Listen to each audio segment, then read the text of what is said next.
Hola a todos, el día de hoy vamos a hablar acerca de las genialidades del electrocardiograma, así que comenzamos. El electrocardiograma va a ser un registro en un papel milimétrico de la actividad eléctrica del corazón. Va a ser un apoyo diagnóstico, ya que se tiene que combinar siempre con la clínica para llegar al diagnóstico de múltiples patologías cardíacas, que son todas estas las que tenemos aquí, desde arritmias, bloqueos hasta infarto agudo del miocardio con y sin elevación del segmento ST. Es muy importante que nosotros conozcamos cómo tomar el electrocardiograma, la técnica y también saber interpretarlo, saber si está normal o anormal, ya que durante el internado médico vamos a ser los encargados de tomar muchos electrocardiogramas. Vamos a empezar con las generalidades, vamos a empezar describiendo el trazo electrocardiográfico, el famoso trazo de electrocardiograma que tenemos aquí, el cual está formado por ondas, segmentos, intervalos y complejo QRS. Vamos a ir definiendo cada una de estas partes.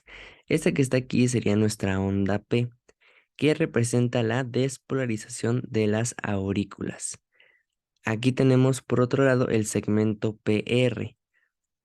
Recuerda que la diferencia entre el segmento PR y el intervalo PR es que el intervalo PR incluye a las ondas. En este caso, observa cómo el segmento PR inicia en esta parte y termina aquí, mientras que el intervalo PR va a incluir a la onda P. Vamos a tener que hasta aquí es, digamos que la onda P estaría representando la actividad eléctrica en las aurículas, el segmento PR estaría representando el paso de la actividad eléctrica a través del nodo atrioventricular y vamos a tener que posteriormente, una vez que inicia el complejo QRS, ya vamos a tener o estar solamente, se estaría representando la actividad eléctrica, pero ahora de los ventrículos. El complejo QRS es este que tenemos aquí y posteriormente a él sigue nuestro segmento ST. El punto J va a ser justamente el punto donde termina el complejo QRS e inicia el segmento ST, que es este que está aquí. La onda T es la que tenemos de este otro lado y podemos observar cómo el intervalo QT pues abarca prácticamente desde que inicia el complejo QRS hasta que termina la onda T. Y todo esto que estamos observando, el intervalo QT, está representando a los ventrículos. La onda U como tal no es un hallazgo normal del trazo electrocardiográfico. Solamente se presenta en patologías como la hipocalemia, que es un trastorno hidroelectrolítico, pero en un trazo electrocardiográfico normal no aparece. Así que esto de aquí sería solamente el trazo electrocardiográfico normal. Aquí tenemos otro esquema donde podemos de nuevo identificar nuestras ondas, segmentos complejos y intervalos. Más adelante, cuando vemos la interpretación del electrocardiograma, vamos a mencionar qué representa específicamente cada una de estas ondas. Como ya les adelanté, pues la onda P representa la despolarización de las aurículas, el complejo QRS la despolarización de los ventrículos, pero así vamos a ver qué es lo que representa cada una de estos componentes del trazo electrocardiográfico. Y recuerda que la onda U no es un hallazgo normal, solo se presenta en hipocalemia. Este aparato es nuestro aparato del electrocardiograma, está conectado a múltiples cables que terminan en electrodos. En total, el aparato de electrocardiograma utiliza 10 electrodos, 4 en forma de pinzas y 6 en forma de chupones. Estos electrodos se van a colocar sobre la piel del paciente, pero en una posición específica, no va a ser de manera arbitraria. Como tenemos aquí, por ejemplo, los 6 chupones o los 6 electrodos que tienen chupones van a tener esta localización específica que es pregunta de examen, así que se la tienen que aprender. El primer electrodo, que sería B1, se tiene que colocar en el cuarto espacio intercostal, línea parasternal derecha. El B2 se tiene que colocar en cuarto espacio intercostal, línea parasternal izquierda. Después colocamos B4 en el quinto espacio intercostal, línea medio clavicular izquierda. B3 lo colocamos en un punto medio entre B2 y B3. B5 en el quinto espacio intercostal, pero era línea axilar anterior. Y B6 en el quinto espacio intercostal, línea axilar media. Y por otro lado, esos serían los 6 chupones o 6 electrodos que tienen los chupones. Y las pinzas se tienen que colocar en las muñecas izquierda y derecha y en el tobillo izquierdo y el tobillo derecho. Algo importante es que cuando tomemos un electrocardiograma, el paciente tiene que estar en decúbito supino, tiene que estar también sin moverse, tiene que permanecer quieto y se tiene que quitar todo lo que tenga metal. En este caso, en esta imagen, también debería haberse quitado el cinturón ya que tiene una hebilla de metal y se tiene que retirar toda la ropa superior para nosotros poder colocar bien nuestros electrodos. El corazón pues tiene un sistema de conducción cardíaco. Recordemos que está formado por el nodo sinusal, el nodo atrioventricular, el haz de His, que se divide en su rama derecha e izquierda. La rama izquierda a su vez se divide en un fascículo antero superior y en un fascículo posterior inferior. Y también pues de manera más distal se ramifican y forman las fibras de Purkinje. También recordar que entre nodo y nodo se conectan por los haces internodales, que hay un anterior, medio y posterior, y que también del nodo sinusal sale un haz que se llama haz de Bachmann, que se dirige hacia la aurícula izquierda para despolarizarla. Lo importante aquí de recordar es que el nodo SA es el que genera el potencial de acción de manera espontánea, el cual se va a transmitir a lo largo de todo este sistema de conducción y posteriormente hacia el músculo. Justamente el electrocardiograma lo que hace es que va a censar justamente o a vigilar esa actividad eléctrica para poder después plasmarla en un trazo electrocardiográfico. Vamos a tener que nosotros podemos representar la actividad eléctrica del corazón por medio de vectores, es decir, por medio de flechas. De tal manera, nosotros podemos representar toda la actividad eléctrica de las aurículas con un único vector de despolarización auricular, que es este que tenemos aquí, el cual pues tiene la siguiente dirección, se dirige de izquierda a derecha, no, perdón, de derecha a izquierda, se dirige de arriba hacia abajo y de atrás hacia adelante. Repetimos, se dirige de derecha a izquierda, de arriba hacia abajo y de atrás hacia adelante, justamente siguiendo la misma anatomía del corazón. Este sería representando a la despolarización auricular. Por otro lado, los ventrículos, como tienen mayor masa muscular, no se pueden representar con, bueno, se representan con más vectores, no solamente con uno. En este caso se representan predominantemente con 3 vectores de despolarización ventricular. Tenemos que el primer vector, que se llama vector septal, se dirige de derecha hacia, no, perdón, de izquierda hacia derecha, se dirige de, como podemos ver en la imagen, de derecha a izquierda, de arriba hacia abajo y de adelante hacia atrás. En cambio, el segundo vector, que es el de la pared libre del ventrículo izquierdo, nota cómo es el más grandote, es decir, el más predominante, y este se dirige de derecha a izquierda, de arriba hacia abajo y de atrás hacia adelante. Este igual sigue la anatomía del corazón. El tercer vector, que es el vector basal, se va a dirigir de derecha a izquierda, de abajo hacia arriba y de adelante hacia atrás, que es este que tenemos aquí. Nosotros, bueno, esos son los 3 principales vectores de despolarización. Recuerda que el más importante es el segundo porque es el más grande. Y bueno, nosotros podemos resumir esos 3 vectores de despolarización o convertirlos en un único vector de despolarización ventricular, que es el siguiente, que como podemos ver, pues va a seguir la misma o una dirección parecida a la del segundo vector porque este es el más predominante. Bueno, lo importante aquí es que los electrodos que colocamos en la piel del paciente van a funcionar como cámaras de video que van a estar sensando o observando justamente la actividad eléctrica del corazón. Por ejemplo, aquí este cámara o este electrodo está observando cómo se acerca la actividad eléctrica hacia él, mientras que esta otra cámara de video o electrodo estaría viendo que se aleja la actividad eléctrica.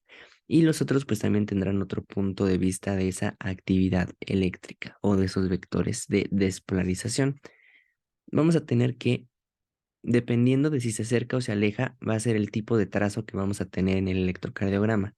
Cuando la actividad eléctrica se acerca a un vector, este va a generar un trazo con una depresión positiva o una depresión hacia arriba.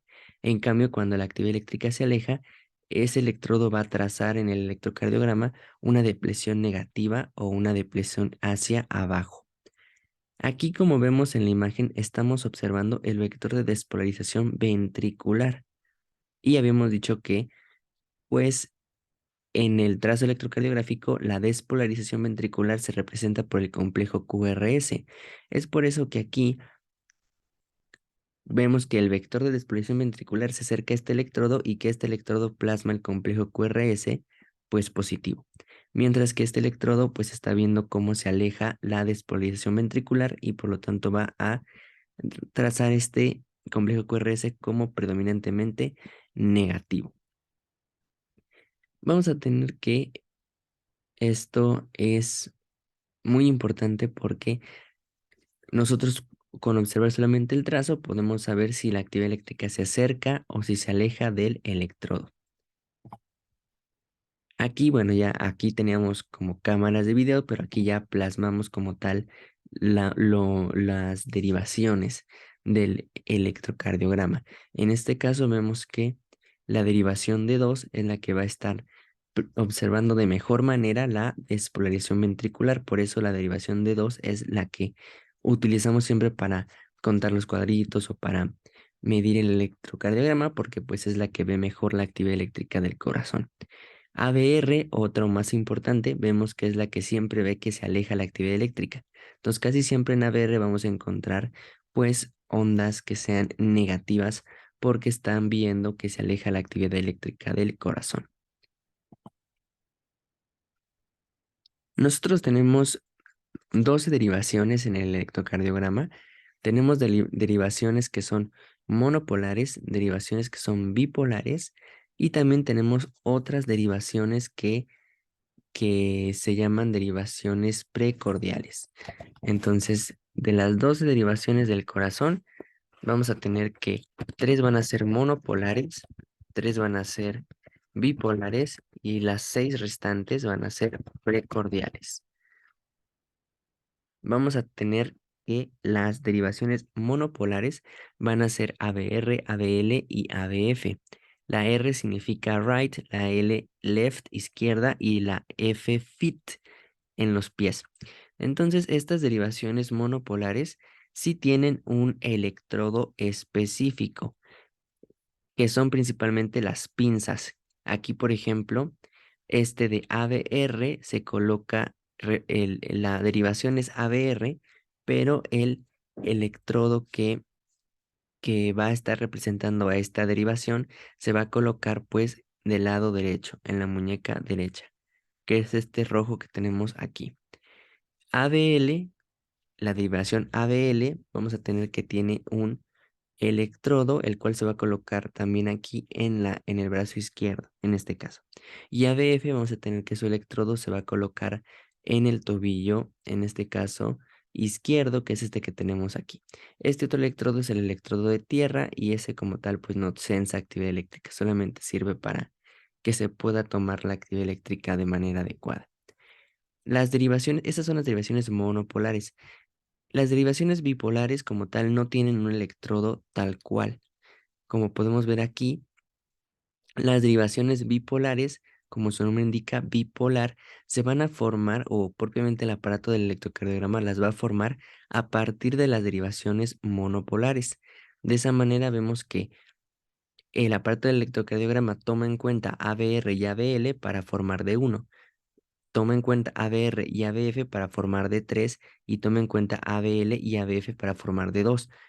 Pero como tal, no tenemos un electrodo que ejemplifique o que sea específico para estas derivaciones, sino que más bien el aparato de electrocardiograma las va a formar estas derivaciones bipolares tomando como base las derivaciones monopolares, que son ABR, ABL y ABF, las cuales sí tienen un electrodo específico que ya vimos que son estos.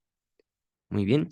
Esto que está aquí es el famoso triángulo de Einthoven, que lo pueden preguntar. Justamente es el triángulo de Einthoven permite representar a las derivaciones monopolares, que son estas, que van a estar en los picos del triángulo, y también va a representar las derivaciones bipolares, que son d 1, d 2 y d 3. Algo importante que es que a veces preguntan estas fórmulas de que D1 más D3 va a ser igual a D2 y también que pues prácticamente la suma de todas las derivaciones pues monopolares nos va a dar prácticamente la neutralidad, ya que pues tenemos que aquí ABR tiene está viendo que bueno, tiene dos signos negativos, aquí ABF dos signos positivos y ABL un signo positivo y negativo. Entonces, en total, si tomamos en cuenta todas las cargas, sería neutra. Pero bueno, lo importante aquí nada más es que el triángulo de Einthoven, o lo más importante, es que representa las derivaciones monopolares y bipolares. Las derivaciones precordiales van a ser justamente las denominadas porque, por ejemplo, aquí las derivaciones monopolares ya dijimos cuáles son. O sea, las monopolares son ABR, ABL y ABF. Las bipolares va a ser D1, D2 y D3. Y las precordiales van a ser de B1 a B6. Esas son nuestras 12 derivaciones que van a estar en el electrocardiograma. 12 derivaciones es como si fueran nuestras 12 cámaras de videos que están observando la actividad eléctrica del corazón. El llamado plano exaxial de Bailey, que es este que está aquí, representa o también, pues sí, también representa prácticamente las derivaciones tanto monopolares y bipolares, o sea, solamente estas. Aquí tenemos de 3 ABF, de 2, de 1 ABL, ABR. Pero también el plano exaxial de Bailey nos sirve mucho para determinar el eje eléctrico del corazón, como vamos a ver más adelante. Las derivaciones precordiales, como les dije, va a ser de B1 a B6 y estas van a tener un electrodo también específico, van a ser los electrodos que colocamos aquí en el pecho en forma de chupones. Algo también muy importante de recordar es que estas derivaciones precordiales, vamos a tener que B1 y B2 van a estar viendo principalmente el septo interventricular, pero van a estar viendo que la actividad eléctrica del corazón se aleja de ellas, eso es lo importante. Por eso vemos aquí que pues está representando la actividad eléctrica como una depresión negativa, porque la actividad eléctrica se aleja de estas derivaciones B1 y B2. B3 y B4 están observando la parte anterior del ventrículo izquierdo. Ellos están observando pues también como que medio se aleja la actividad eléctrica, pero como que medio se acerca, o sea, están en un punto medio. Por eso vemos que tienen tanto parte positiva y negativa. B5 y B6 están representando ya o están observando la parte lateral del ventrículo izquierdo y van a estar viendo que la actividad eléctrica se acerca a ellas, por eso van a estar representadas con deplesiones positivas, como podemos ver aquí. Aquí podemos ver cómo hay una transición de la actividad eléctrica de B1 a B6. En B1 se va a ver negativa y vemos como en B2 negativa, en B3 ya como que hay un cambio, en B4 también ya hay un cambio, B5 y B6 ya van a ser positivas. Y esta va a ser la progresión normal de esa actividad eléctrica, de negativo a positivo. Como les digo, pues tenemos 12 derivaciones. Vamos a tener derivaciones monopolares que son ABR, ABL, ABF, bipolares de 1, de 2, de 3 y las precordiales de B1 a B6. En total 12 derivaciones. Cada una de esas derivaciones actuaría como una cámara que observa la actividad eléctrica del corazón, los vectores de despolarización. Vamos a tener también que el electrocardiograma tiene o esas derivaciones, mejor dicho, van a representar ciertas caras del corazón.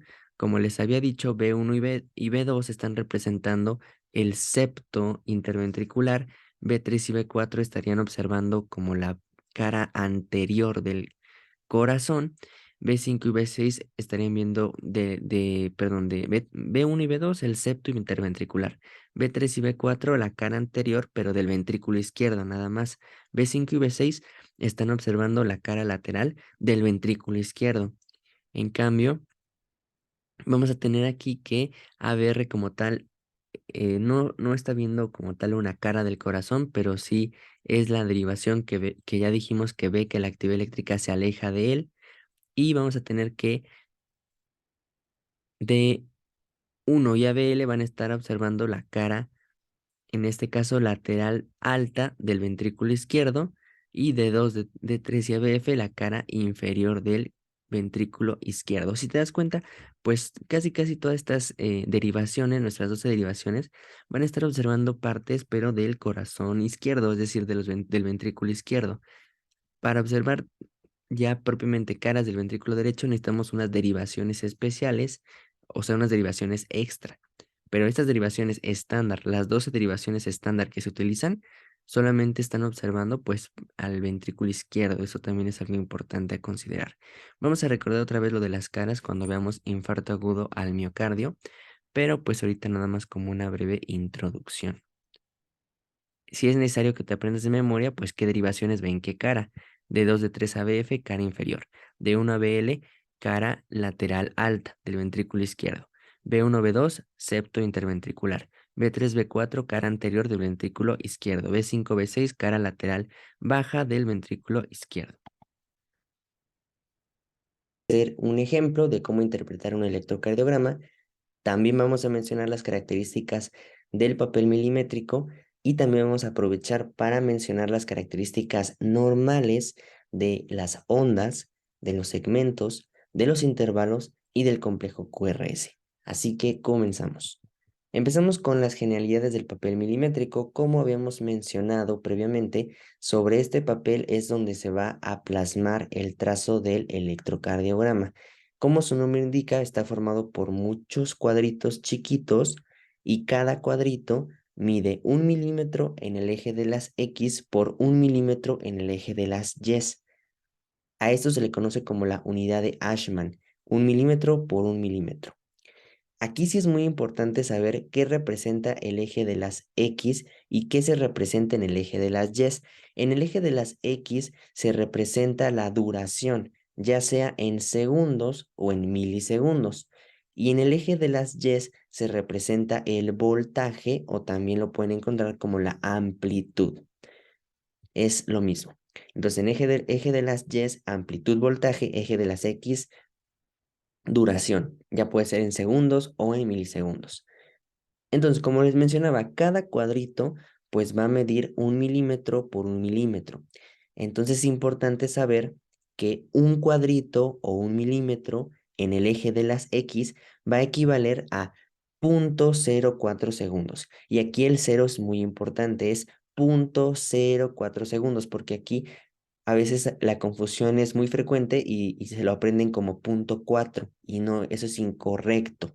Es 0.04 segundos. Recuerden, el cero sí importa aquí.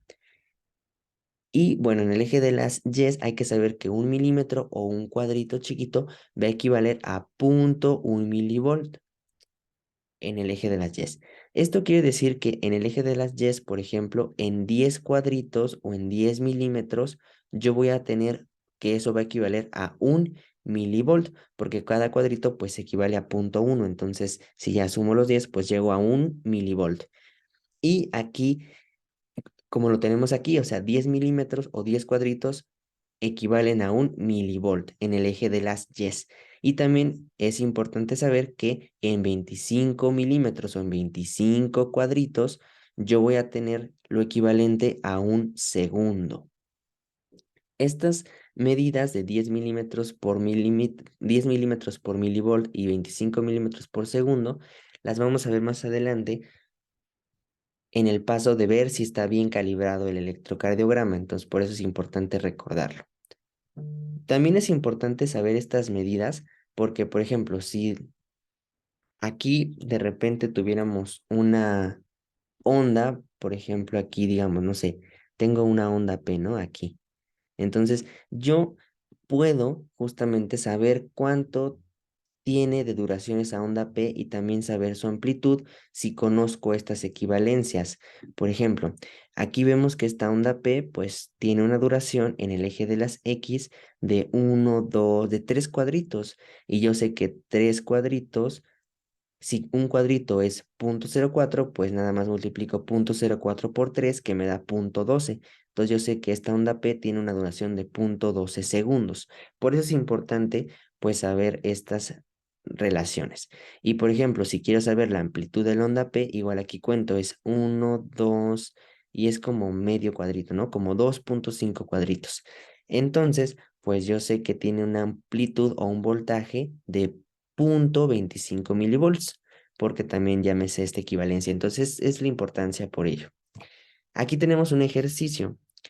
Por ejemplo, aquí les pongo, ¿a cuántos segundos equivalen 25 cuadritos? ¿No? Entonces aquí lo que tienen que hacer es, si un cuadrito equivale a 0,04 segundos, pues tengo que multiplicar 0,04 segundos por 25 cuadritos y eso me da en total un segundo, ¿no? Que es lo que habíamos dicho. Y aquí otra pregunta, ¿a cuántos segundos equivalen 30 cuadros grandes? Igual. Ojo, porque aquí hay que ver que los cuadritos son estos chiquitos que miden 1 milímetro, pero también hay cuadros grandes como este de acá. Y los cuadros grandes están formados en general por 5 por 5, es decir, 5 cuadritos en el eje de las X y 5 en el eje de las Y. Entonces aquí te dicen, ¿a cuántos segundos equivalen 30 cuadros grandes? Entonces yo sé que un cuadro grande tiene 5 cuadritos. Entonces en 30 cuadros grandes yo tengo 150 cuadritos. Si un cuadrito es igual a 0,04 segundos, pues multiplico 0,04 por 150 y eso me da como resultado 6 segundos. Entonces la respuesta sería que en 30 cuadros grandes, que son igual a 150 cuadritos, yo tengo 6 segundos. Esto es muy importante porque luego les pueden preguntar específicamente estas dos cosas. Les pueden decir, en 25 cuadritos, ¿cuántos segundos hay? Y ya saben, pues uno. Y esta información de que 25 cuadritos hay un segundo la vamos a ocupar cuando estemos viendo la parte de la calibración del electrocardiograma para ver si el electro está calibrado. Entonces sí se ocupa esa medida. Y también les pueden preguntar, ¿cuántos segundos hay en 30 cuadros grandes? Y ya ustedes saben, pues en 30 cuadros grandes hay 6 segundos. Y este dato también lo vamos a ocupar cuando estemos calculando la frecuencia cardíaca más adelante. Entonces, sí recuerden eso. Recuerden que en 30 cuadros grandes son 6 segundos y recuerden que 25 cuadritos es un segundo. O sea, esas son equivalencias que hay que recordar. Bueno, entonces, en cuanto a las generalidades para interpretar un electrocardiograma, nosotros tenemos que seguir una serie de pasos y siempre tenemos que seguirlos al pie de la letra. No se nos puede olvidar ninguno ni saltarnos ninguno, porque pues tendríamos muchos errores. Estos son los pasos que vamos a ver a lo largo del video, así que pues vamos a ir viéndolos. El primer paso, aquí ya no lo vamos a checar aquí, que es anotar nombre y edad del paciente. Siempre que tomes un electrocardiograma, lo primero que tienes que hacer es, en cuanto lo tengas, ponerle el nombre del paciente. En algunos aparatos se puede poner en el aparato el nombre y ya sale impreso el nombre. En otros, pues no se puede y tú tienes que anotarlo con una pluma en la parte trasera, pero siempre anota el nombre y la edad del paciente. El nombre para identificar al paciente y la edad porque dependiendo de la edad del paciente se modifican algunos parámetros normales o trazos o medidas, mejor dicho, del trazo. Entonces, por eso.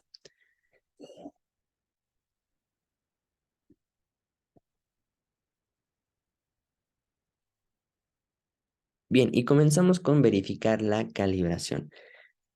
Para verificar la calibración, solamente tenemos que fijarnos que en la parte inferior de nuestro papel de electrocardiograma tenga estos datos.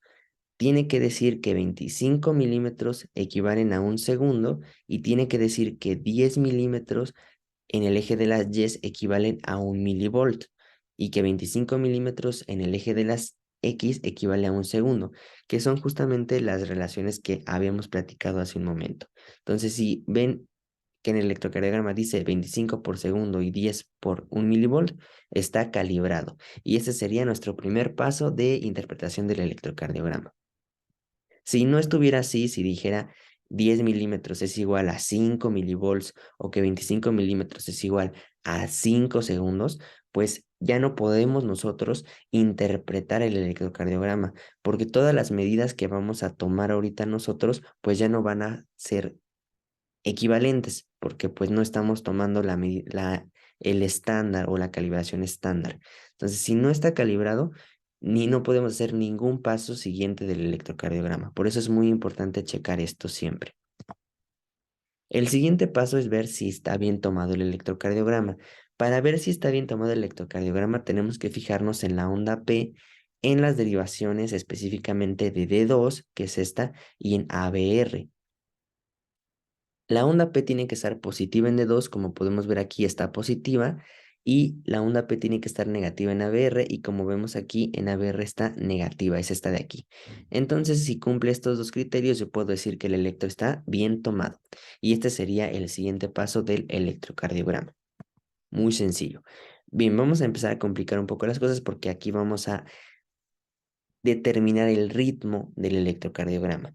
Generalmente hay dos tipos de ritmo, el ritmo sinusal y el ritmo no sinusal. Y en el ritmo no sinusal se incluyen muchísimos otros tipos de ritmo, como pues el ritmo de la unión o como la taquicardia auricular o como la fibrilación auricular, la taquicardia ventricular, es diferentes ritmos, pero nosotros solamente tenemos que determinar si es ritmo sinusal o si no lo es. Ya el cardiólogo o el médico especialista determinará los otros tipos de ritmo. Nosotros nada más tenemos que decir si es sinusal o si es no sinusal.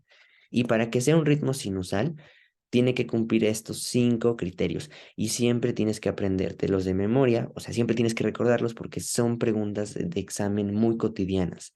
Entonces son 5 puntos que en realidad forzosamente con que cumpla los primeros 4 ya es ritmo sinusal, el quinto de la frecuencia cardíaca pues como tal no lo puede que no lo cumpla, no hay problema, pero los primeros 4 sí los tiene que cumplir. Y estos son, el primero dice que tenemos que tener la onda P positiva en D2 y en D1. Entonces vemos aquí D2, la onda P está positiva, en D1 la onda P también está positiva, se ve más chiquita, pero aquí está presente. Entonces eso sí lo cumplió. Me voy a BR y veo que la onda P esté negativa y en efecto está negativa. Entonces ya cumplí el primer punto. El segundo punto dice que antes de cada QRS, que es estos de aquí, tiene que existir una onda P. Entonces me veo, por ejemplo, aquí en D1 tengo aquí la onda P y después el QRS. En D2 tengo la onda P y después el QRS. En D3 tengo la onda P y después el QRS. Aquí es el mismo, es D2. Aquí ABR tengo onda P y QRS. Aquí en ABL no se aprecia muy bien la onda P porque tiene una amplitud muy bajita. Eso no es nada, no es anormal. A veces pasa en algunas derivaciones que no se puede ver la onda P, no hay problema. De hecho, la derivación donde mejor se ve la onda P es de 2, por eso siempre es la primera que revisamos. Aunque si está presente la P en D2, pues ya con eso puedes considerar que sí está presente, aunque en alguna otra derivación pues no la puedas ver porque tenga una amplitud muy baja. En ABF sí podemos ver onda P y también está antes del QRS. En las derivaciones de B1 a B6 también tenemos la onda P y seguido del QRS. Bien, entonces cumple este otro criterio. El tercer criterio dice que tenemos que tener una onda P de la misma morfología, pero ojo, de la misma morfología en la misma en las derivaciones. Por ejemplo, aquí la onda P en D2 tiene que ser igual a todas las ondas P, pero de D2. La onda P de D1 tiene que ser igual a todas las ondas P de D1. La onda P de D3 tiene que ser igual a todas las ondas P de D3. O sea, no se compara la onda P de distintas derivaciones. No comparo D2 con D3, no, sino comparo la onda P en la misma derivación, ¿no? Aquí, por ejemplo, vemos en D2 y la onda P parece que tiene la misma morfología. Entonces, este otro criterio también lo cumple. Después de eso viene el siguiente criterio que es el intervalo RR que sea regular. Aquí recuerda que el intervalo RR es justamente los cuadritos que hay entre un complejo QRS y otro QRS. Entonces aquí contamos, aquí tenemos, recuerda que los cuadros grandes son 5 cuadritos chiquitos, entonces podemos contar aquí rápidamente 5, 10, 15, 20. Aquí hay un intervalo de 20 cuadritos. Ahora, de entre este QRS y este siguiente QRS. Ahora tengo que volver a contarlos de este al siguiente QRS y aquí también son 5, 10, 15, 20. Entonces tenemos que el intervalo R es regular porque siempre son 20 cuadritos entre R y R. Cumple este otro criterio. Y finalmente el quinto criterio es el de la frecuencia cardíaca que tiene que estar entre 60 y 100 latidos por minuto. Este como tal puede que no lo cumpla y aún así sigue siendo ritmo sinusal. Ya veremos cuando hablemos de taquicardia sinusal, que es un ritmo sinusal, pero que tiene una frecuencia cardíaca de más de 100. Entonces, por eso como tal no es tan forzoso que cumpla ese otro criterio. Pero si cumple los cuatro anteriores, ya puedo decir que este es un ritmo sinusal. Y ese sería el siguiente paso del electrocardiograma, de la interpretación del electrocardiograma. El siguiente paso es la frecuencia cardíaca. Aquí existen diferentes métodos para calcularla. Depende mucho si el RR es regular o si es irregular. Si el RR es regular, puedo utilizar estas dos técnicas. La primera técnica es contar el número de cuadritos del intervalo RR. Por ejemplo, aquí contamos 5, 10, 15, 20 y yo tengo que dividir 1500 entre ese número de cuadritos. Entonces, si dividiéramos 1500 entre 20, tenemos que nos da una frecuencia cardíaca de 75 latidos por minuto por este primer método. Pero también tenemos otro método, que es el método de los saltos o el método de la ranita. Y aquí este método es más fácil o más rápido, pero es menos exacto que el método de los 1500. Vamos a ver qué consiste en que cada salto va a ser un cuadro grande. Entonces, por ejemplo, aquí empezamos en un QRS y saltamos al primer cuadrito, al segundo cuadrito, al tercer cuadrito y así sucesivamente. Aquí sí te tienes que aprender de memoria cuánto va disminuyendo cada salto. Por ejemplo, aquí el primer salto son 300 latidos por minuto, el siguiente son 150, el siguiente son 100 y el siguiente son 75. Y aquí donde caiga el siguiente QRS va a ser la frecuencia cardíaca. Entonces, por ejemplo, aquí son 300, 150, 175. Aquí este electro tendría una frecuencia de 75 latidos por minuto. Pero, por ejemplo, si tuviéramos que el QRS no estuviera aquí, sino que el QRS estuviera más adelante, por ejemplo aquí, pues entonces con este método de los dos saltos tendríamos que es 300, 150, 100. Si el QRS estuviera aquí donde está esta línea azul, la frecuencia sería 100, pero como está hasta acá, pues la frecuencia cardíaca es 75. Entonces, en eso consiste este método de los saltos, pero es menos exacto que el de 1500. De hecho, de todos estos métodos, el más exacto es el de 1500. Pero bueno, supongamos aquí el RR es regular. Si te das cuenta, entre R y R aquí hay 20 cuadritos, aquí hay 20 cuadritos, 20 cuadritos, 20 cuadritos. Es regular. Pero si no fuera regular, pues no podríamos utilizar ninguno de estos métodos y tendríamos que utilizar este otro método. El siguiente método consiste en lo siguiente: contar cuántos QRS hay en 30 cuadros grandes, pero acuérdate, como hace rato vimos, que 30 cuadros grandes equivale a 6 segundos. Entonces, si yo cuento cuántos QRS hay en 6 segundos, después lo multiplico por 10 para saber en promedio, pues cuántos habría en 60 segundos, que es un minuto. Entonces, pues, por ejemplo, aquí, si contamos 30 cuadros grandes, sería 1, 2, 3, 4, 5, 6, 7, 8, 9, 10, 11, 12, 13, 14, 15, 16, 17, 18, 19, 20, 21, 22, 23, 24, 25, 26, 27, 28, 29, 30. Hasta aquí serían los 30 cuadros grandes y ahora tengo que contar cuántos QRS hay en este intervalo de 30 cuadros grandes, que son 1, 2, 3, 4, 5, 6, 7. 7 QRS. Entonces multiplico ahora esos 7 por 10 y me daría como resultado 70 latidos por minuto. Si te das cuenta, con los métodos anteriores calculamos una frecuencia de 75 en este y 75 en el de los antros. Y aquí calculamos una frecuencia de 70. Eso quiere decir que este otro método pues es menos exacto que los otros anteriores. Pero la ventaja que tiene este método, pues es que lo puedo usar cuando el RR sea no regular y también lo puedo usar cuando sea regular. Realmente lo puedo utilizar en los dos escenarios, tanto si es regular o si es irregular. Este método también se le conoce, pues, vulgarmente como el método de la pluma Bic, porque resulta que una pluma Bic, si nosotros la ponemos sobre el papel del electrocardiograma, justamente la pluma Bic mide exactamente los 30 cuadros grandes o los 6 segundos. Entonces yo solamente tengo que colocar la pluma Bic sobre el papel del electrocardiograma, contar cuántos QRS haya y multiplicarlo por 10. Y de esa manera puedes hacer este método muchísimo más rápido sin tener que contar los 30 cuadros grandes. Ese es como un pro tip que se utiliza en los hospitales. O sea, de hecho ya está probado que sí es eficaz. con una pluma Bic, con tapa. Y ese sería el siguiente paso de la interpretación. El siguiente paso es calcular el eje eléctrico, es decir, determinar si el eje eléctrico está, como podemos, bueno, el eje eléctrico, recuerda que nosotros lo representamos con el plano exaxial de Bailey, que es este que está aquí. Y justamente en este plano exaxial nosotros tenemos diferentes grados.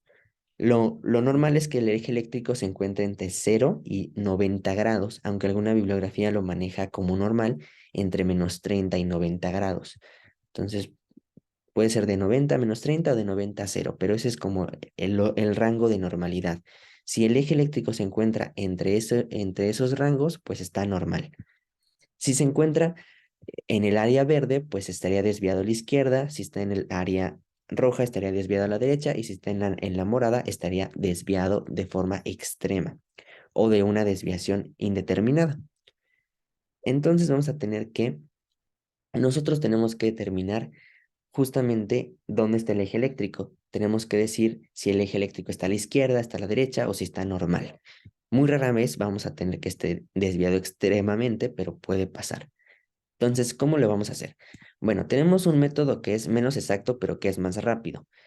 Y este, pues, realmente en urgencias lo utilizamos muy seguido porque, pues, es muy fácil. Nada más tenemos que fijarnos en la derivación de uno y en la derivación ABF. Y justamente nos fijamos en estas dos derivaciones porque son las derivaciones que engloban el espectro de eje normal. Si se dan cuenta, aquí D1 es esta línea y ABF es esta línea, y justamente engloban la parte del eje eléctrico normal. Entonces, por eso nos fijamos en esas dos derivaciones. Entonces, nos fijamos en D1 y en ABF, y lo que tenemos que checar es justamente si el QRS está positivo o si está negativo o cómo está. Por ejemplo, si el QRS en D1 y en ABF está positivo, es decir, en los dos es positivo, el eje va a estar normal, va a estar justamente en este espacio, si los dos son positivos.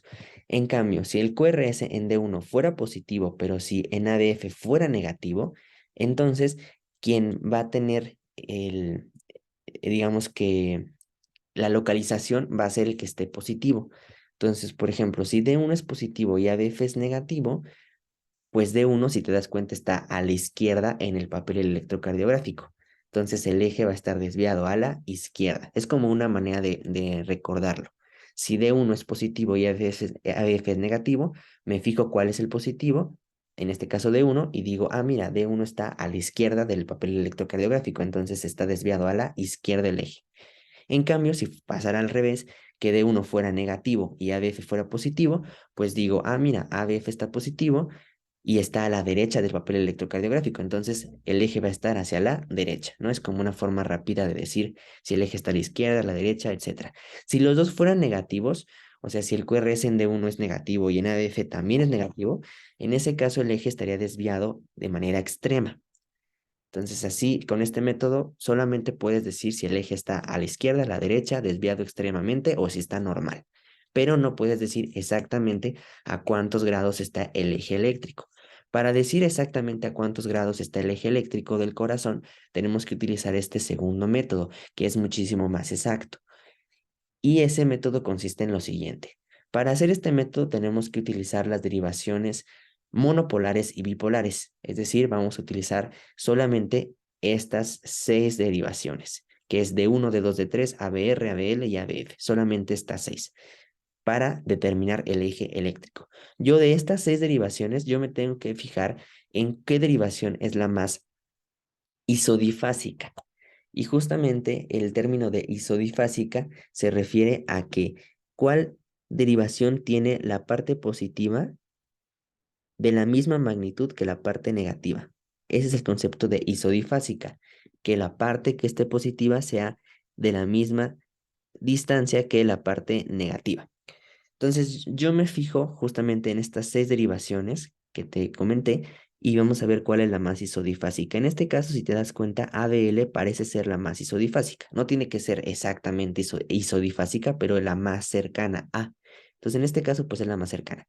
Todas las demás, por ejemplo, ABR, pues está puramente negativa, D1 está puramente positiva, D2 también positiva, D3 tiene un poquito negativo, pero más positivo, ABF todo está positivo, entonces esta ABL es como la que más parece ser isodifásica. Entonces ya encontré la isodifásica. Paso 1, listo.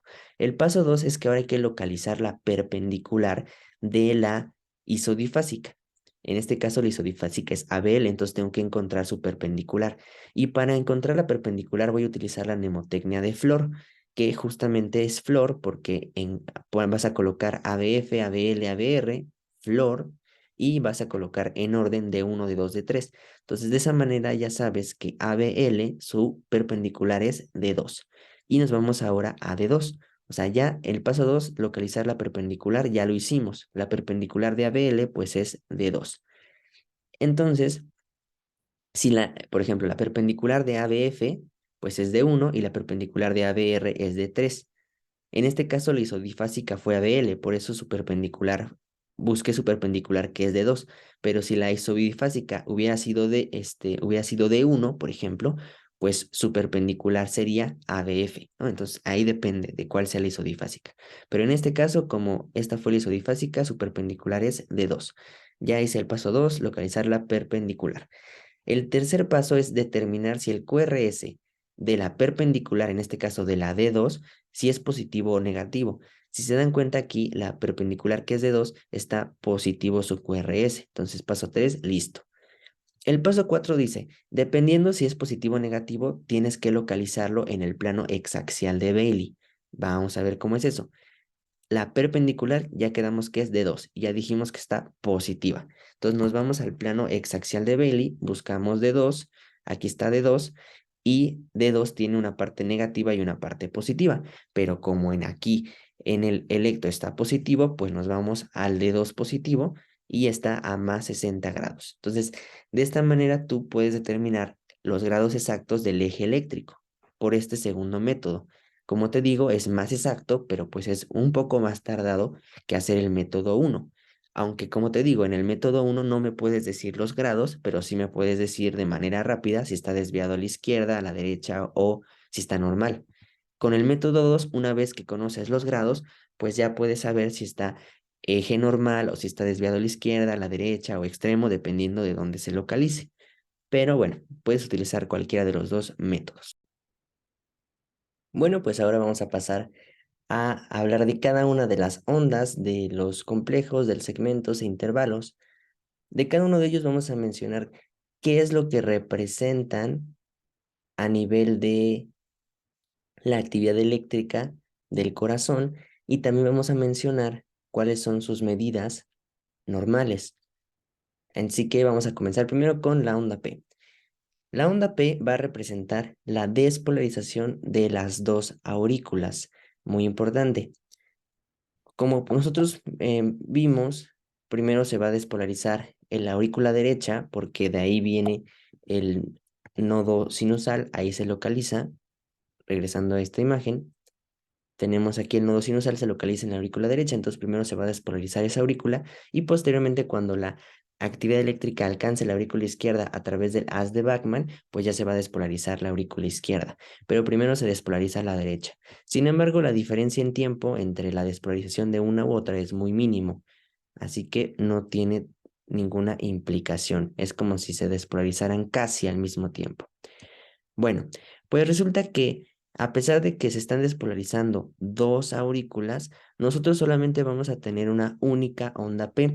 Y eso es justamente por lo siguiente. Aquí esto estaría representando la despolarización de la aurícula derecha, que se despolariza primero, y después aquí sería la despolarización de la aurícula izquierda. Si te das cuenta, a pesar de que se despolarizan a diferente tiempo, el tiempo es muy mínimo, digámoslo así, entonces nosotros solamente vamos a apreciar una única onda P. ¿De acuerdo? Bueno, pues resulta que la onda P tiene una duración normal, o para decir que la onda P tiene una duración normal, tiene que medir menos de 2.5 cuadritos, lo cual equivale a 0.1 segundo, porque como habíamos dicho, pues un cuadrito es 0.04 segundos, entonces 2.5 cuadritos, pues por la regla de 3 sería 0.1, ¿no?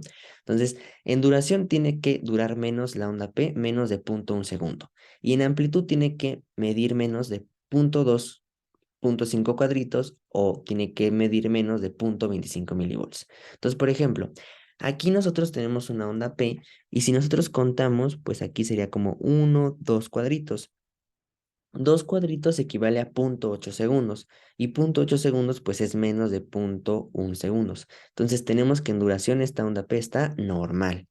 Ahora, si nosotros ahora medimos la amplitud, pues igual mide 2 cuadritos, que 2 cuadritos equivaldría a 0.2 milivolts y eso es menor de 0.25 milivolts. Entonces también su amplitud está normal. Tenemos una onda P normal.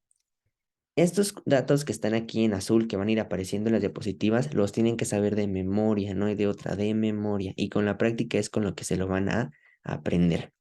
¿Cuál es la importancia clínica de la onda P? Un chorro. La onda P la ocupamos mucho en el electrocardiograma. Como ya dijimos, la derivación de 2 va a ser la derivación donde mejor vamos a observar la onda P. Entonces, si tú tienes un electrocardiograma y quieres apreciar la onda P o medirla sí, o sea, medirle su duración y su amplitud, pues vete a la derivación de 2 porque es donde se ve mejor la onda P. Bueno, la onda P nos sirve para muchas cosas. Nos sirve, como habíamos visto al principio, para determinar el ritmo sinusal. Recuerda que dentro de los criterios de un ritmo sinusal, pues está que la onda P sea positiva en D2 y D1, negativa en ABR, que haya una onda P antes de cada QRS y que además la onda P tenga la misma morfología en la misma derivación. Entonces, realmente la onda P nos sirve para determinar el ritmo. Entonces, es muy importante. También la onda P nos sirve para determinar si el electrocardiograma está bien tomado. Ya habíamos dicho que para que el electro esté bien tomado, tiene que ser la onda P positiva en D2, como por ejemplo aquí, y negativa en ABR. Entonces sí tiene mucha implicación clínica. Ahora, en cuanto a un dato como de patología, vamos a tener que la onda P nos permite diagnosticar la hipertrofia de las aurículas. Para que digamos que la aurícula izquierda esté hipertrofiada, tiene que haber un aumento en la duración de la onda P. Y para que haya sospechemos de una hipertrofia de la aurícula derecha, tiene que estar aumentada la onda P en cuanto a voltaje. Por ejemplo, si aquí esta onda P ya dijimos que está normal, pero si esta onda P hubiera medido 0.2 segundos, o sea, más de 0.1 segundos, estaría aumentada en duración. Entonces, eso nos indicaría que hay probablemente una hipertrofia en la aurícula izquierda, porque la izquierda aumenta en duración. En cambio, si esta onda P, en vez de medir 0.2 milivolts, midiera 0.35 milivolts, pues estaría aumentada en amplitud. Entonces sospecharíamos ahora de una hipertrofia, pero de la aurícula derecha, porque está aumentada en voltaje. Y si estuviera aumentada tanto en voltaje como en duración, pues entonces tendremos una hipertrofia tanto de la aurícula izquierda como de la aurícula derecha. Entonces ahí la importancia clínica de la onda P. Pasemos ahora al segmento PR. Los segmentos, acuérdense que en el trazo electrocardiográfico tenemos dos segmentos, un segmento PR y un segmento ST. Los segmentos no les tenemos que medir ni la duración ni la amplitud, simplemente tenemos que fijarnos que sean isoeléctricos. ¿Y qué se refiere a que sean isoeléctricos? Pues que sea una línea totalmente horizontal, que no tenga ni elevaciones ni infradesniveles. Eso es prácticamente todo. Pero también recuerda la diferencia entre los segmentos y los intervalos, porque nosotros tenemos un segmento PR, pero también tenemos un intervalo PR. La diferencia es que los intervalos incluyen ondas, es la mnemotecnia, intervalo incluye ondas. En este caso, pues el intervalo PR, ¿qué onda es la que incluye? Pues la onda P, ¿no? El intervalo PR empieza desde el inicio de la onda P hasta que termine el segmento PR. En cambio, el segmento PR pues no incluye ondas, nada más es esta línea sin incluir a la onda P, ¿vale? Bueno, entonces del segmento PR nada más lo importante es que sea isoeléctrico y saber qué es lo que representa, eso sí es importante. Representa el segmento PR el tiempo que va a tardar el impulso eléctrico en atravesar el nodo atrioventricular y por lo tanto en llegar a los ventrículos. Tú dices, espérate, pero ¿a qué se refiere eso? Si te das cuenta, la onda P representa la despolarización de las aurículas. Y si nos regresamos acá a nuestro esquema del sistema de conducción, pues las aurículas, una vez que se despolarizan, la actividad eléctrica va a llegar al nodo atrioventricular, Pero aquí en el nodo atrioventricular, como habíamos comentado en la clase previa, el nodo atrioventricular tiene la función de retrasar la conducción, de que la conducción, por ejemplo, aquí arriba la conducción pasa súper rápido, pero aquí como que se detiene, como que tarda tiempo en pasar, en atravesar el nodo atrioventricular. Pues el segmento PR representa ese tiempo en el que el impulso eléctrico atraviesa el nodo atrioventricular. Y una vez que pasa el nodo atrioventricular, pues ya llega a los ventrículos. Por eso decimos que el segmento PR es el tiempo en el que el impulso eléctrico atraviesa el nodo atrioventricular y que llegue a los ventrículos. Eso es lo que representa el segmento PR. Ujú. Aquí está. Muy bien. Ahora, el intervalo PR, como habíamos dicho, incluye a la onda P. Va a representar exactamente el tiempo desde el inicio de la despolarización, o sea, desde el inicio de la onda P, de la despolarización auricular, hasta que el impulso eléctrico llega a los ventrículos. Eso es lo que representa el intervalo PR. El intervalo PR, a diferencia del segmento ST, a él sí le vamos a tener que medir la duración. La duración normal del intervalo PR es de 0,12 segundos a 0,21 segundos. Y lo puedes recordar fácilmente porque nada más le das la vuelta. Al 12 le das la vuelta y ya es 21. Entonces, la duración del intervalo PR es de 0,12 a 0,21 segundos, o lo que equivaldría a 3 a 5 cuadritos. En este caso, si nosotros contamos los cuadritos del intervalo PR, pues contamos que mide 1, 2, 3 y es como 4, ¿no? Casi, casi. Entonces, 1, 2, 3, 4.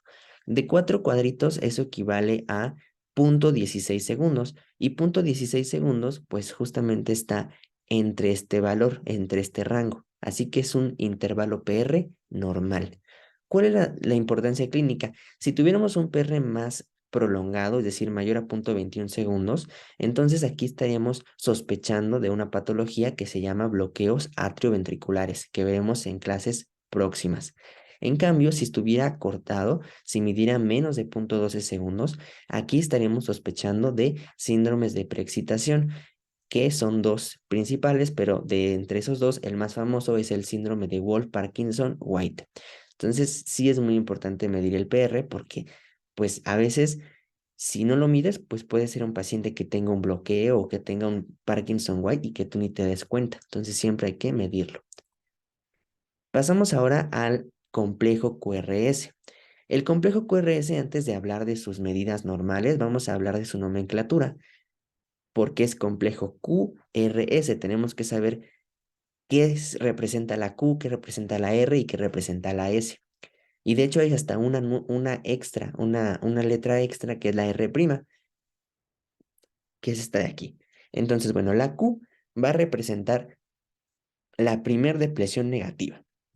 Por ejemplo, aquí tenemos que viene nuestro segmento PR y de repente tiene una depresión negativa. Esta es su primer depresión negativa, entonces le voy a llamar Q. Aquí, por ejemplo, viene el segmento PR y tiene una depresión negativa, le voy a llamar Q. Esto sería nada más la Q, esto que está aquí. Ahora, la R es la primer depresión positiva.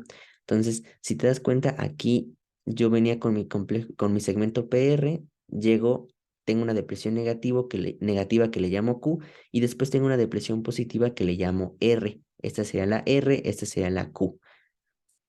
Y aquí, por ejemplo, en esta otra tengo un segmento PR, pero aquí luego tengo una depresión positiva. A esta le voy a llamar R, porque la R es la primer depresión positiva. Y la S representa la depresión negativa después de la R.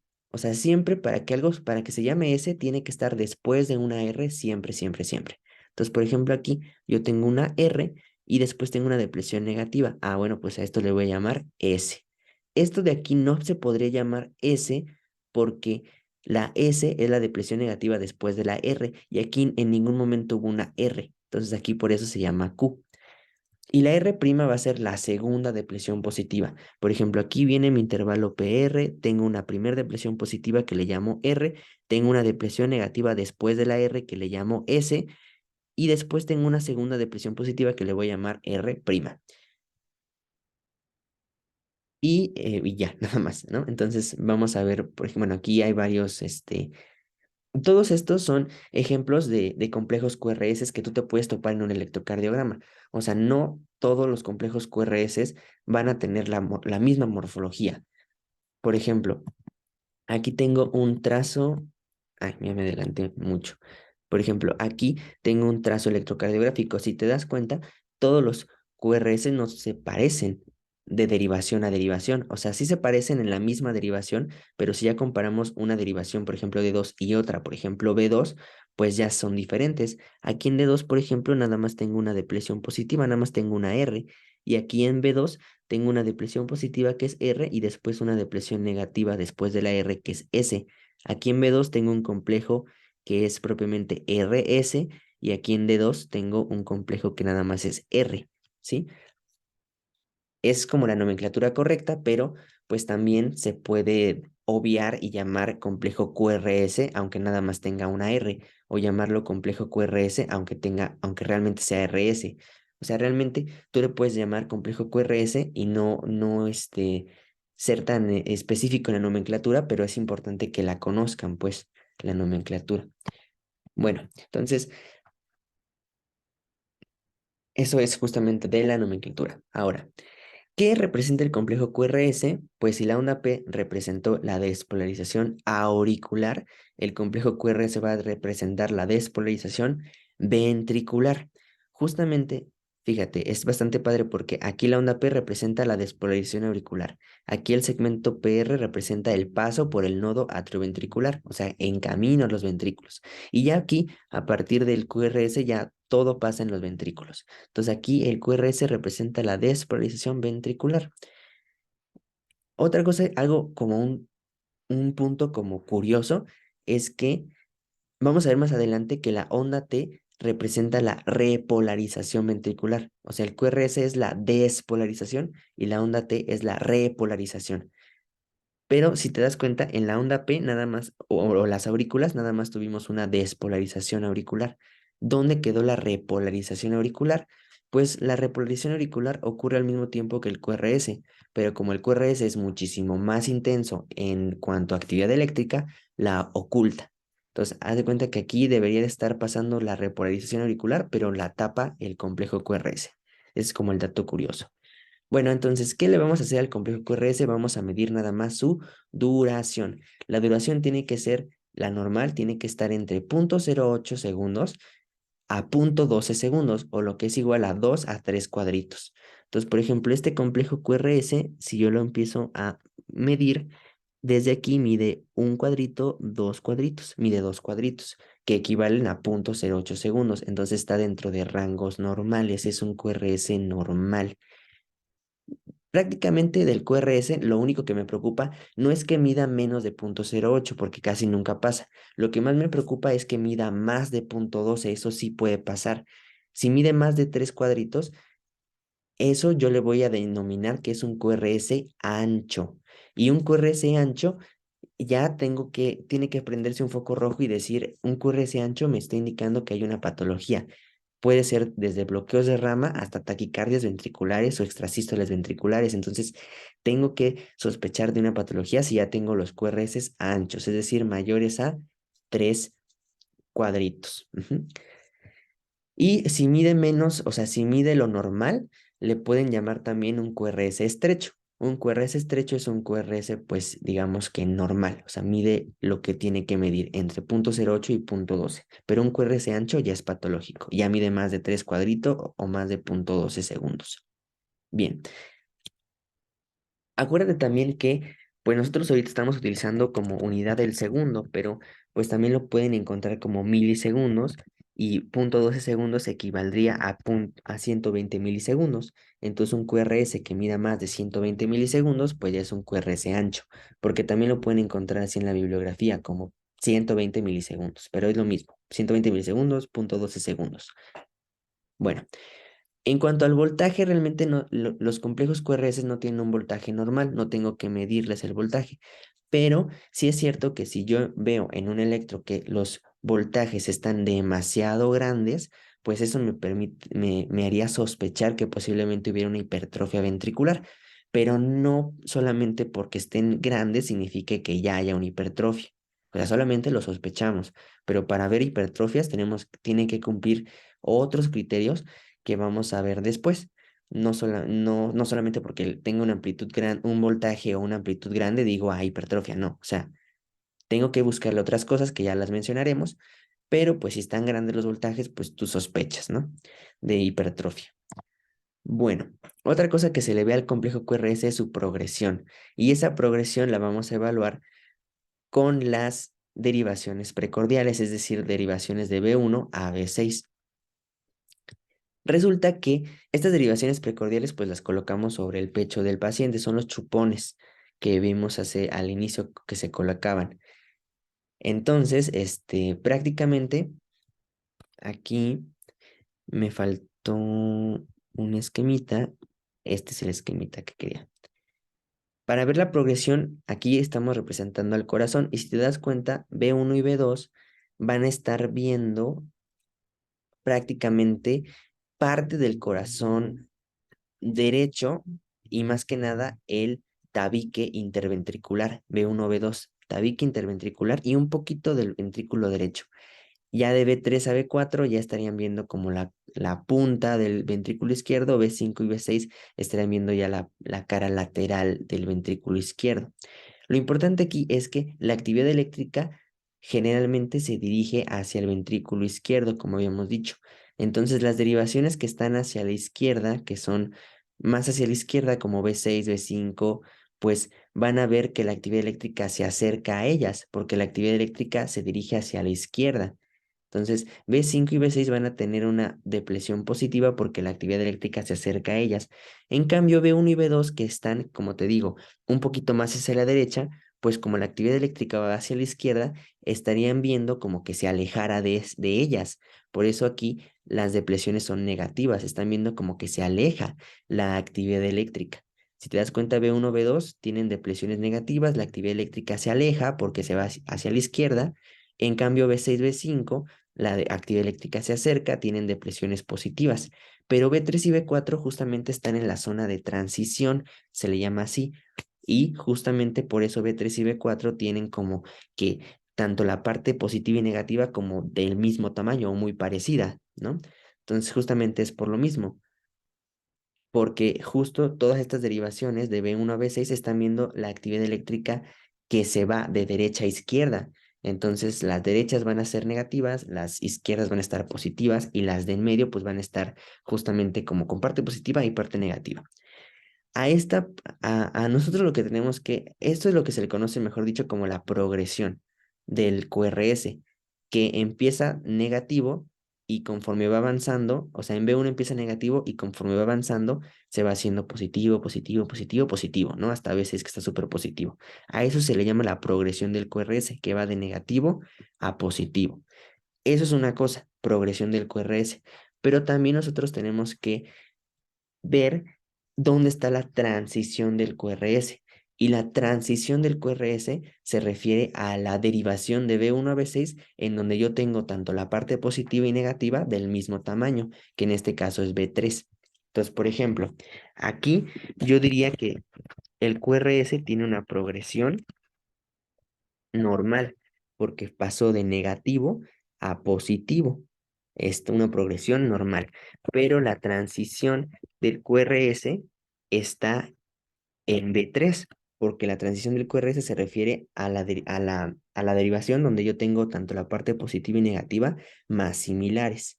Entonces, del QRS, que es en resumen todo lo que le evaluamos, pues le evaluamos la duración, que no mida más de 0.12 segundos, como dijimos. Le evaluamos la progresión, que es justamente que pasa de negativo a positivo.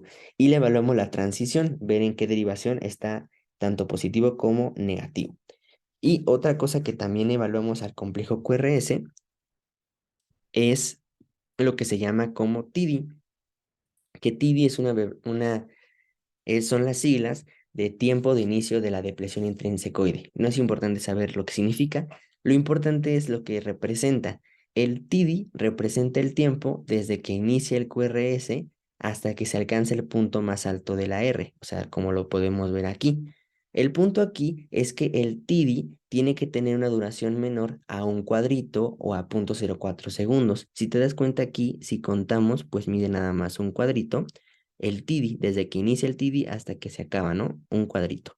Eso es lo normal, que mida un cuadrito o menos de un cuadrito, ¿no?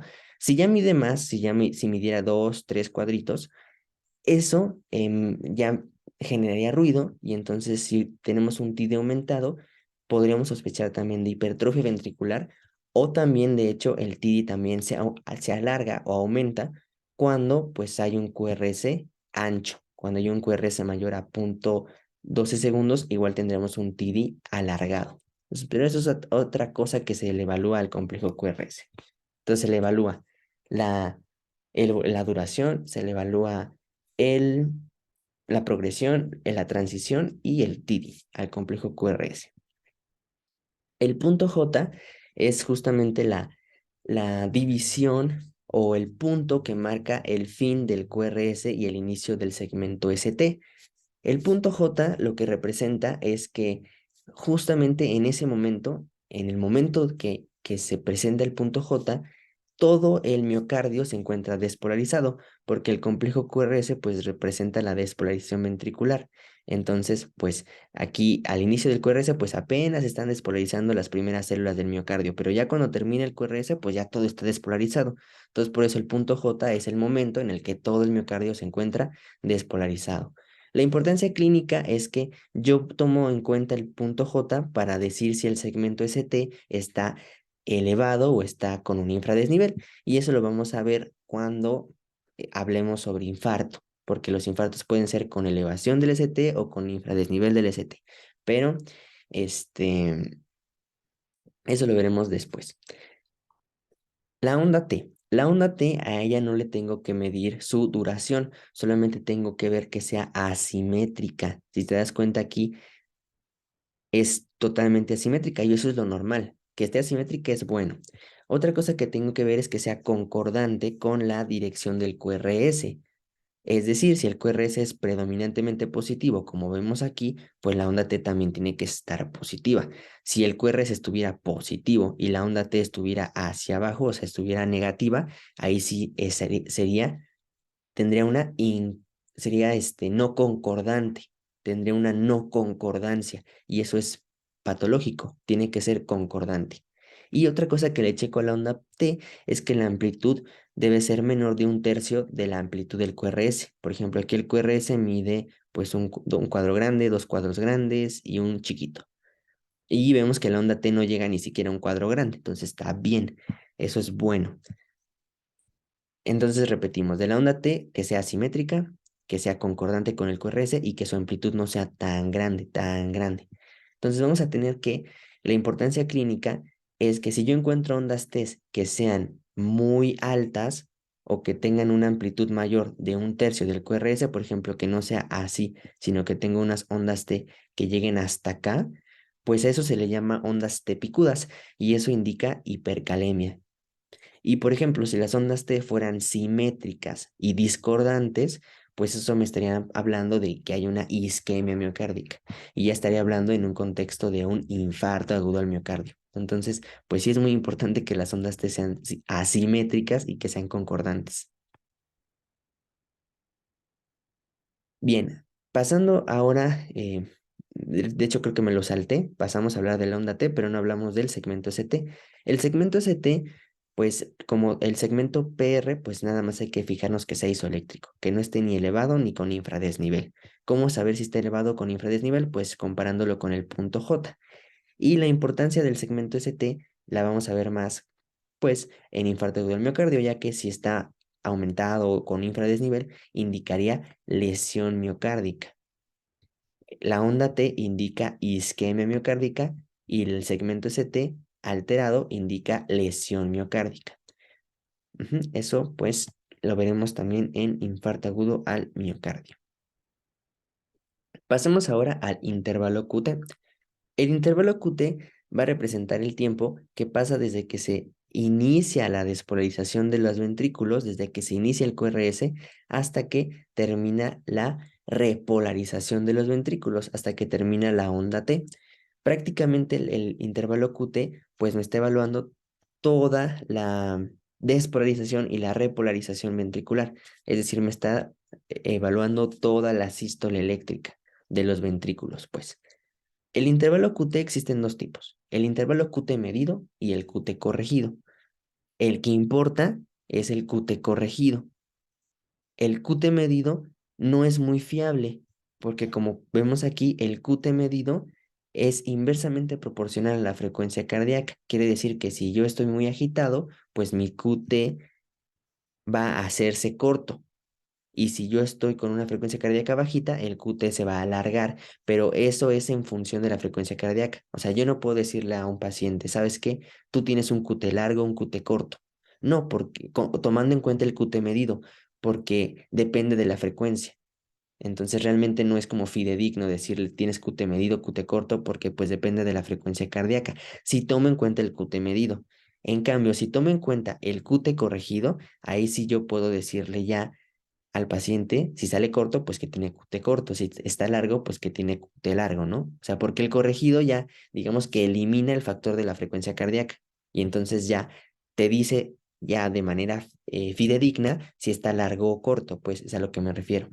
Entonces, del QT, eh, vamos siempre a checar el corregido. El medido no nos va a servir, pues, pero resulta que para obtener el corregido, pues tengo que conocer el medido. Entonces, al final de cuentas, también tengo que checar el medido.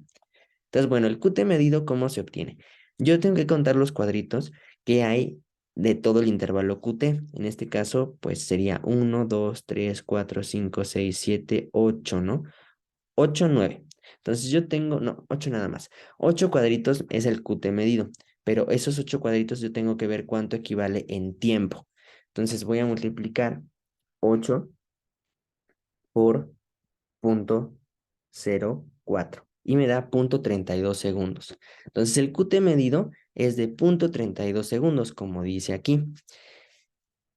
Ese QT medido te digo que no me sirve a mí para nada porque pues está en función de la frecuencia cardíaca, entonces está muy como subjetivo, ¿no? Entonces yo lo que tengo que hacer es sacar el QT corregido y para sacar el QT corregido yo tengo que dividir el QT medido en segundos, que a mí me dio, como dijimos, 0,32 segundos y tengo que dividirlo entre la raíz cuadrada del intervalo RR en segundos. Entonces, por ejemplo, ya dijimos que el QT medido que a mí me dio fue de 32 segundos, ¿no?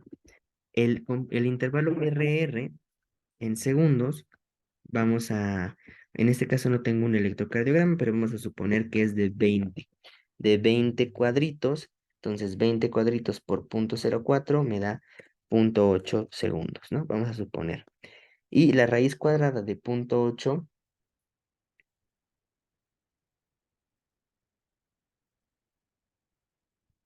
me da 0,75. 0,75. Entonces ahora yo tengo que dividir justamente el 0,32 segundos entre 0,75 y me da como resultado 0,42. Entonces este 0,42 ya es el QT corregido y este es el que yo voy a comparar con la duración normal. La duración normal del QT corregido es de 0,32 a 0,44 en hombres y 0,46 en mujeres. Supongamos que este sea un hombre con un QT corregido de 0,42, pues está dentro de lo normal. Entonces yo puedo decir que tiene un QT normal. Si hubiera salido el QT corregido menos de 0,32, yo diría que es un QT corto.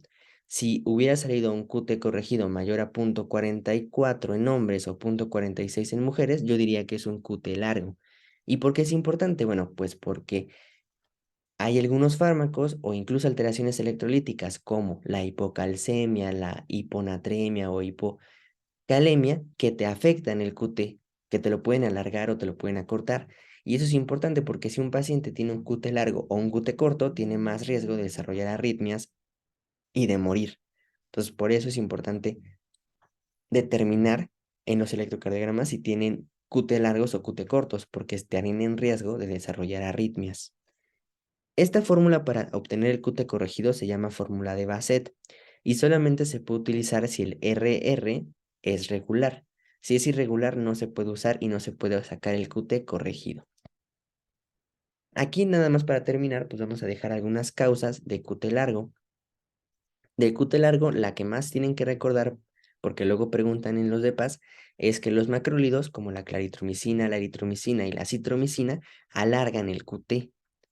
Es decir, generarían un QT pues mayor a 0.44 o 0.46. Y las causas de QT corto, pues son todas estas, pero las que tienen que recordar son las alteraciones electrolíticas, específicamente la hipocalcemia, hiponatremia e hipocalemia, que generarían un... No, perdón, aquí está mal, es la hipercalcemia, hipernatremia e hipercalemia. Y aquí se tienen que acordar que es lo contrario, o sea, la hipercalemia, hipernatremia e hipercalemia te generan un QT corto. Y de esa manera nada más tienen que recordar que QT corto son alteraciones electrolíticas de hipercalcemia, hipernatremia, y que lo que te alarga el QT es principalmente fármacos como los macrólidos, lo que tienen que recordar.